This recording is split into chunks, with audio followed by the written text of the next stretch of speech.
You've made the decision to lose weight. You're committed. You're familiar with the Freeletics non-tracking cues and you're ready to give them a shot. But even with all the knowledge you've gained about weight loss so far, you might not be sure where to begin or how to go about the whole thing. You might even be worrying about the future, thinking, how long do I need to stick these changes out, or how soon do I get results?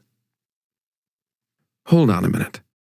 Right now, it's time to focus on getting off to a good start. And doing that in a structured way will set you up for success. So that's what we'll break down in this session: how to approach your weight loss journey systematically so you're more likely to be successful. It's all about 4 things: habit formation, consistency, adaptability, and open-mindedness. But before going any further, it's worth restating a point that will make losing weight and keeping it off a reality. One that was so central to the idea of using non-tracking cues. And that's your mindset.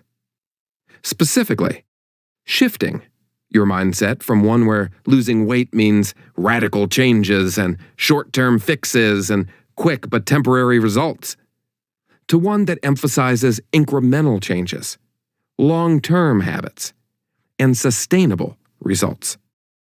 It's the difference between seeing weight loss as an event and seeing it as a process.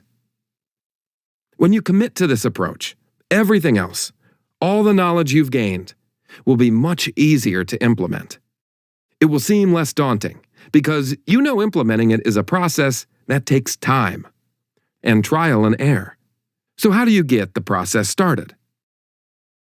Start by looking at your lifestyle. The truth is, your current lifestyle has brought you to a point where you've got extra, unwanted weight that you'd like to get rid of. That's okay. That fact is not a moral judgment, and it doesn't reflect your worth. And you shouldn't think of it that way. For most people, it just means you gained that weight because you ate too many calories, too often, for too long. Simple. And you can control that going forward. So, take a moment to really think about your lifestyle. Maybe you've noticed that you eat too much, that you don't stop eating until you're very, very full. Maybe you give in to cravings really easily, or you eat a lot of highly processed foods that lack nutrients. It may even be that you reach for food whenever you experience some emotional trigger. And no matter what you find, know that any positive change that you stick to consistently, no matter how small, is going to contribute to you getting leaner. Small changes, consistently, over time, bring about results. So, what should your first steps be in losing weight?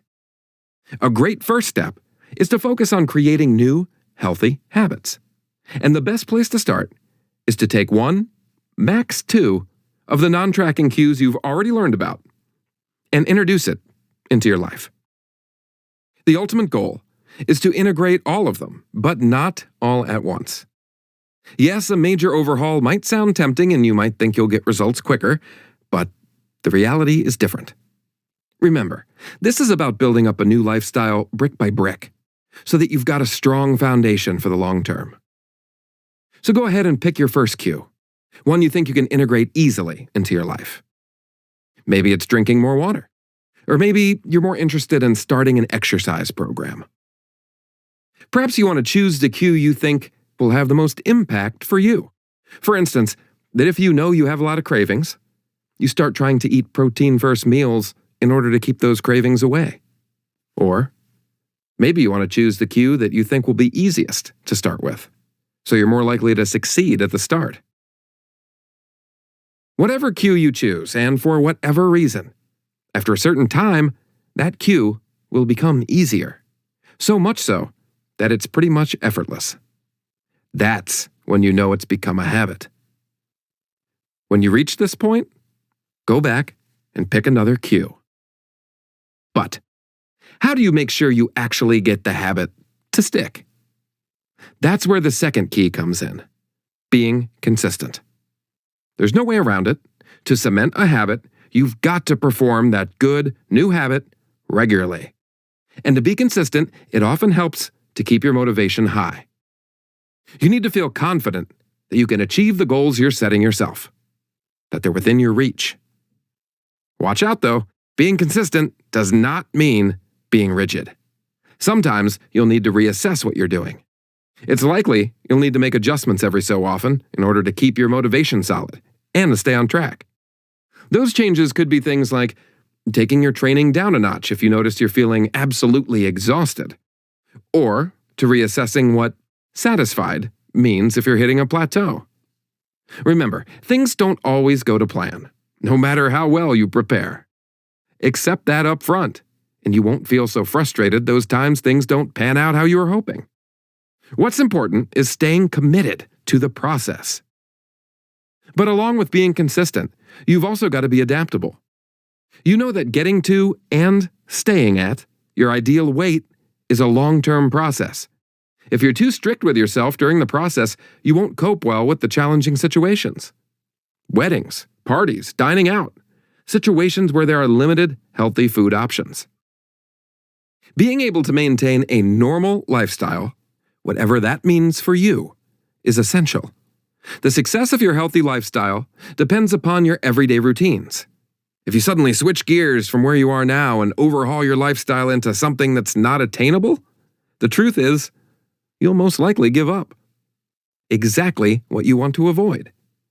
That's why seeking out a sustainable approach is a much smarter option. So give yourself time to make one solid change. Cement that change. Give it long enough so it becomes a habit. Then, rinse and repeat. Another benefit of being adaptable is that you don't get thrown off course so easily. A situation you might find challenging right now, a birthday party with lots of sugary treats or a weekend brunch with an all-you-can-eat buffet, doesn't have to be such a challenge in the future. Take everything you've learned in the course so far and apply to any situation you typically find tough. You can choose not to binge on alcohol and overeat. And yes, maybe sometimes you'll really feel like it and you'll do it. But it should be an exception. Above all, it should never be an excuse to give up on your goal. Now for the last tip that's going to help you achieve a structured weight loss. Not time-bounding yourself. Lifestyle changes are more successful when they're spread out over a long period of time. That's why making incremental shifts toward a healthier lifestyle is so important. You engage with the process. By starting off slowly and steadily, you can strengthen new habits so that they become an effortless part of your day-to-day. So, assembling your breakfast protein first, or getting in your Freeletics workout before you head off to work, will no longer be decisions to wrestle with. They'll be just another part of your routine. The benefit of having a foundation like this is that when life throws you a curveball, which, let's face it, happens, you'll be better equipped to deal with it. Much better equipped than if you adopt a fad diet that requires very specific foods and odd eating times. Getting to and maintaining a healthy weight is a long-term commitment. It's a choice you make every mealtime, every day. Follow the structure we laid out for you in this session, and you can't go wrong. Integrate 1 or 2 cues at a time. Aim for consistency with your habits. Be willing to adapt, and don't time-bound yourself. When you focus on making incremental changes and factoring in new habits over time, the results will show.